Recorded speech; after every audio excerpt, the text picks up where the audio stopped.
नमस्कार। नवनिर्मित भारत पत्रिका में आपका स्वागत है। अब वक्त है बजट सत्र का, जहां बिहार सरकार बजट को पेश कर उपलब्धियां गिना रही है, वहीं पर तेजस्वी यादव का कहना है कि झूठ की पुलिंदा है ये बजट।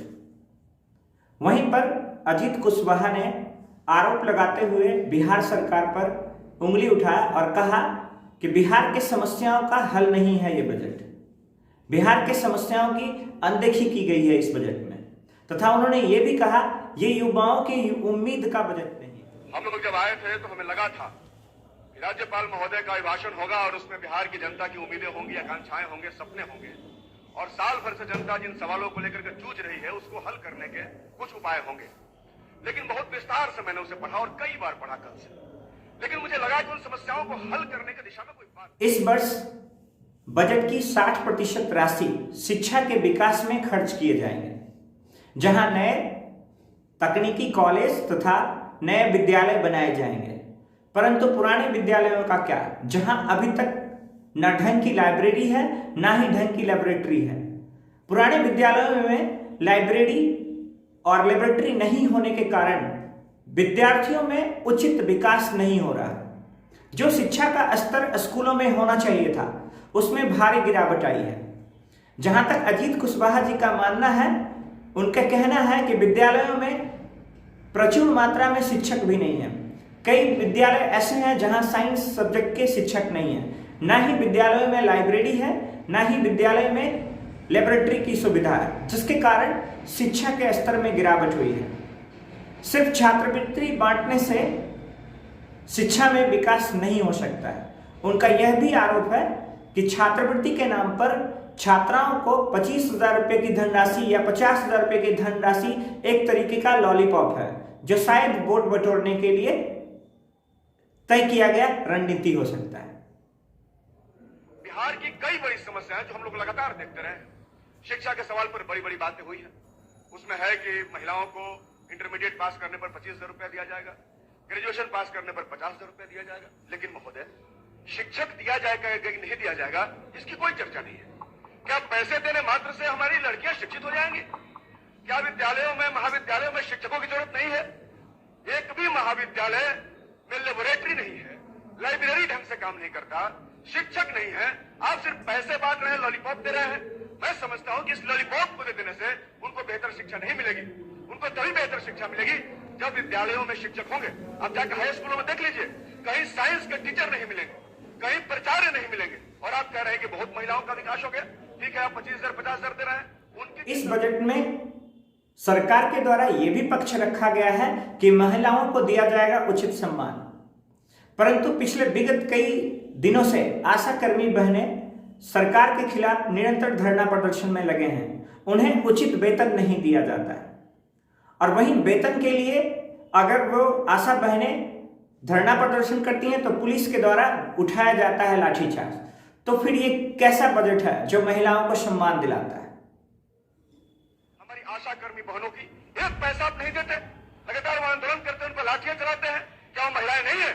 वहीं महिलाओं के सम्मान की बात करें तो दूसरी तरफ आंगनबाड़ी महिलाएं भी हो रही सरकार की शिकार, जहां उन्हें वेतन के लिए मात्र 4-5 हजार रुपए दिए जा रहे हैं।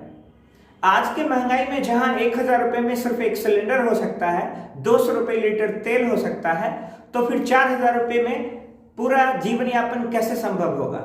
तो फिर कहां है ये बजट और किस प्रकार देगी महिलाओं को सम्मान? और फिर कहां मिलेगा आशा बहनों को या आंगनबाड़ी महिलाओं को समता का अधिकार? आंगनबाड़ी बहनों का मानदेय नहीं बढ़ाया गया। 5-6 हजार में क्या होता है महोदय? क्या होता है 5-6 हजार में? सहायिकाओं को पैसा नहीं दिया जाता। और इस महंगाई के दौर में जहां 100 रुपए पेट्रोल हुआ है, वहां उनका रोजगार के लिए निरंतर युवा सड़क पर उतरे हुए हैं और कई विगत वर्षों से संघर्ष कर रहे हैं। परंतु बजट की बात करें तो बजट में अक्सर रोजगार के नाम पर की जाती है अनदेखी, जहां पर केंद्र सरकार या राज्य सरकार के द्वारा युवाओं को 19 लाख रोजगार तक देने की बात कही गई थी। वहीं पर रोजगार के नाम पर सरकार के द्वारा अंगूठा दिखाते हुए दी जा रही है नौकरी के नाम पर लोन। अर्थात इस बजट में यह भी कहा गया कि महिलाओं को 5 लाख रुपए तक मिल सकते हैं लोन। दूसरी बात महोदय, रोजगार की बात, जिस पर लगातार बिहार का नौजवान संघर्ष कर रहा है। 19 लाख रोजगार देने की बात हुई, लेकिन नौकरी के नाम पर कहा गया कि लोन देंगे। लोन देने की तो बात नहीं हुई थी, बात हुई थी नौकरी देने की। कहां आपने नौकरी दिया? कई सारे पद खाली हैं, कहीं बहालियों की बात नहीं है। पूरे का पूरा अभिभाषण में नौकरी कहां है, इसको हम लोग खोजते जा रहे हैं। नौजवान सवाल पूछ रहा है कि भैया नौकरी मिलेगा कि नहीं मिलेगा? आप बताइए कहां नौकरी है, कहां नौकरी? वहीं अगर दूसरी तरफ देखा जाए तो सरकार, राज्य सरकार एवं केंद्र सरकार के द्वारा निरंतर लोकतंत्र की हत्या का किया जा रहा है प्रयास। अजीत कुशवाहा जी ने यह भी आरोप लगाया कि सोशल मीडिया पर निरंतर जिस प्रकार से अंकुश लगाया जा रहा है, अर्थात आप अपने अभिव्यक्ति को प्रकट नहीं कर सकते हैं, अपने विचार को प्रकट नहीं कर सकते हैं। यदि आप सोशल मीडिया के थ्रू अपने विचार को सरकार के विपक्ष में प्रकट कर सकते हैं तो हो सकती है आप पर कानूनी कार्रवाई। यहाँ लगातार लोकतंत्र की हत्याएं हो रही हैं। अभी पिछले दिनों सोशल मीडिया को लेकर के फैसला बिहार पुलिस की तरफ से आया और कहा गया कि आप फेसबुक पर और सोशल मीडिया पर नहीं लिख सकते। क्यों नहीं लिख सकते? क्या बिहार के नौजवानों को, बिहार की जनता को असहमति का अधिकार नहीं है? और अगर उसको असहमति का अधिकार है तो क्या सोशल मीडिया पर वो अपनी असहमति को प्रकट नहीं कर सकता? आप कह रहे हैं कि आप आलोचना नहीं कर सकते।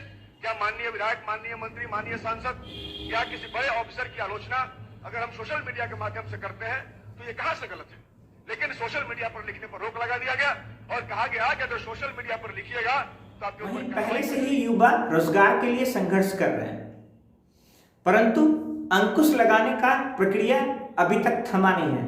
सरकार ने अंकुश लगाते हुए ये भी चेतावनी दी है कि यदि आप रोजगार के लिए और नौकरी के लिए या किसी परीक्षा की भर्ती के लिए अगर आप धरना प्रदर्शन करेंगे तो आपको नहीं मिल सकती है सरकारी नौकरी। अब आप खुद सोचें, अपने ही देश में, अपने ही स्वतंत्र देश में अगर आप अपने हक के लिए धरना प्रदर्शन करते हैं तो आपको नहीं मिलेगी सरकारी नौकरी। ये हमारे लिए, हमारे लोकतंत्र की एक प्रकार की हत्या ही है। ऐसे ही जानकारी पाने के लिए जुड़े नवनिर्मित भारत पत्रिका से। धन्यवाद। अभी कहा गया कि धरना प्रदर्शन करने वाले लोगों को सरकारी नौकरी नहीं मिलेगी। महोदय, माननीय मुख्यमंत्री और तमाम यहाँ के जो नेता हैं, मैंने सुना है और बहुत गर्व से वो लोग कहते हैं कि वो जेपी आंदोलन की उपज है। बहुत आंदोलन हुआ था उस दौर में, हम भी जेपी आंदोलन को हमने पढ़ा है, लेकिन उस समय भी धरना प्रदर्शन हुआ। धरना प्रदर्शन कर करके आदमी विधायक हो सकता है, मंत्री हो सकता है, तो धरना प्रदर्शन करके आदमी सरकारी नौकरी क्यों नहीं ले सकता? क्यों सरकारी नौकरी पर रोक लगाया गया है? मुझे लगता है कि आप आंदोलनों से डरते हैं। जिस तरीके से लाठीचार्ज करते हैं, जिस तरीके से दरोगा अभ्यर्थियों पर लाठीचार्ज किया गया, जिस तरीके से शिक्षकों पर लाठीचार्ज किया गया, जिस तरीके से कर्मचारियों पर लाठीचार्ज किया गया और लगातार लोकतंत्र का हनन हो रहा है। महोदय, मुझे थोड़ा सा वक्त दिया जाए। सही बात है, हम लोग नए सदस्य हैं, तो नए सदस्यों को अगर सिखा रहे हैं तो थोड़ा बोलने का भी मौका दीजिए और थोड़ा सा बोलने का भी मौका महोदय हम लोग को दिया जाए। आप लोग चाहेंगे तो हम लोग आगे बढ़ेंगे। हम चाहते हैं कि आप हमें भी बोलने का मौका दीजिए। तो महोदय, मैं ये कह रहा हूं कि बिहार की सरकार भी मोदी सरकार की तर्ज पर यहाँ लोकतंत्र की हत्या कर रही है। वहाँ किसानों के पांव में कीले ठोके जा रहे हैं और यहाँ धरना प्रदर्शन रोक लगाया जा रहा है। मैं साफ तौर पर कहना चाहता हूँ, ये लोकतंत्र की हत्याएं हो रही है।